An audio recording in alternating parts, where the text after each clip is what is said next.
I can't really recall the shot. I don't know. I was just ready to go with my teammates into overtime. We know what overtime looks like. We experienced it a lot this year, so just ready to go into overtime after that shot. What was going into the fourth quarter? I mean, 16 points, and there's just times where it just seemed like your energy was eating into literally everything the team did. I get that from my teammates. Like I feed off them, they feed off me. So like when we playing as a team and we have a lot of energy, it's fun to play with and it's easy. You feel free out there playing with your team. Coach, I know there have been times this year too when you've had good looks and sometimes they just don't fall. But what do you do in those moments that are just going forward to, I don't know, correct it because they are good looks and the team is a really good shooting team. What do you do in those moments? Yeah, I think, just being more mindful of really looking to attack more. I think, just trying to get some easy looks going to the rim instead of playing east and west, trying to play a little bit more north and south and trying to get yourself to the free throw line, get yourself to the paint, get some good looks, easier looks for you, and then build on it from there. But when you have shooters, you want them to shoot their shots. We have to. We've had games where they fall for us and games they don't, and you got to live with it. But that's part of what we do. We're one of the best three-point shooting teams in the country. We got kids that shoot it at a really high rate, and you just want to continue to feed them with confidence. But I think at the same time, trying to play north and south, and build some maybe confidence, and then you settle back in for that three. But I thought we had good looks. Just one of those nights. Coach, you touched on the highs and lows of the season, and I know you haven't necessarily had a ton of time to reflect on the season as a whole. But is there something or a couple things that maybe you remember most that it's gonna stick with you about this season or about this team? Well, I'm so dang competitive. It's going to take me a minute. This is, we talked a lot about what we wanted this to look like, and we knew, it's such a game of inches, and it's hard. It's hard to get to postseason. It's hard to get to the NCAA's, and we made such great strides this year.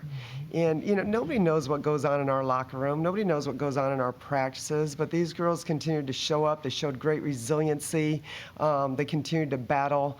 They continued to, just lean into each other. And it sucks because I hate to lose. But I tell you what, we learned a lot about life this year. And you cannot put a price tag on that. You cannot put a price tag on that. And, that's why I'm so proud of them. I can look every one of these girls in the eyes and tell them how much I love them, how proud I am of them. And at the same time, these guys have worked their tails off. They're not satisfied. We got to take a break. Their bodies need it. But I can assure you, we understand what this offseason needs to look like. Haley and Asia, what does this season, when you look back at it, mean to you? For Haley, you hit 1,000 career points, and for Asia, you were second in the nation in rebounding. What does this kind of season mean to you? I mean, definitely not satisfied with kind of how the season ended up, but I mean, looking back, I haven't had much time to reflect, but like Coach P said, we doubled our wins and we did have growth. I think all of us grew individually through just the adversity that we dealt with. So just using this year to fuel my fire and just stay motivated in this off season to come back and continue to build next year.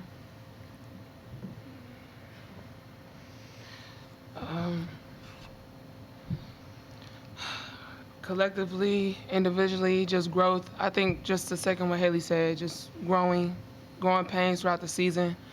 I think that's going to be key to reflect on and just, sorry. I'm sorry.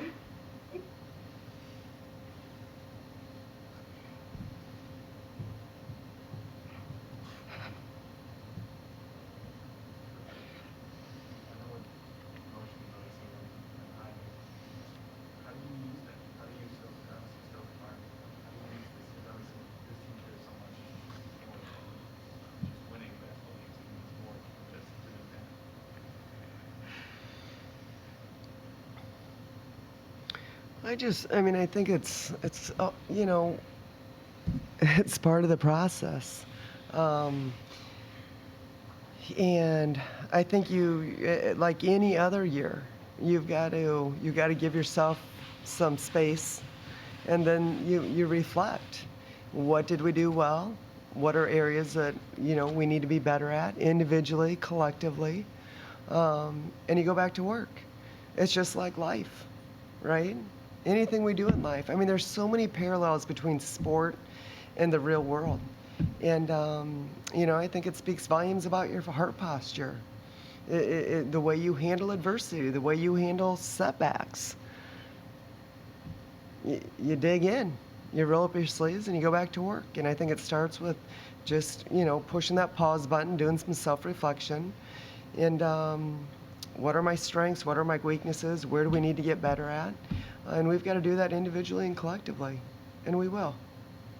We will. What is the most difficult part about this loss? Well, you never get. The most difficult about this one is that we had such an incredible 8 days of practice. I felt really good. I just felt like these guys were locked in, were focused, were, really. It felt like that November, December team again, and that we started off the year with a bang, and it felt like that. And again, another reason I'm so proud of them is we went through some adversity, some challenging times, but look how we showed up for that last week of practice, a really important week. I love them. I care about them. I'm proud of them. We got to keep working. Anything else? Thank you, guys. Appreciate you guys.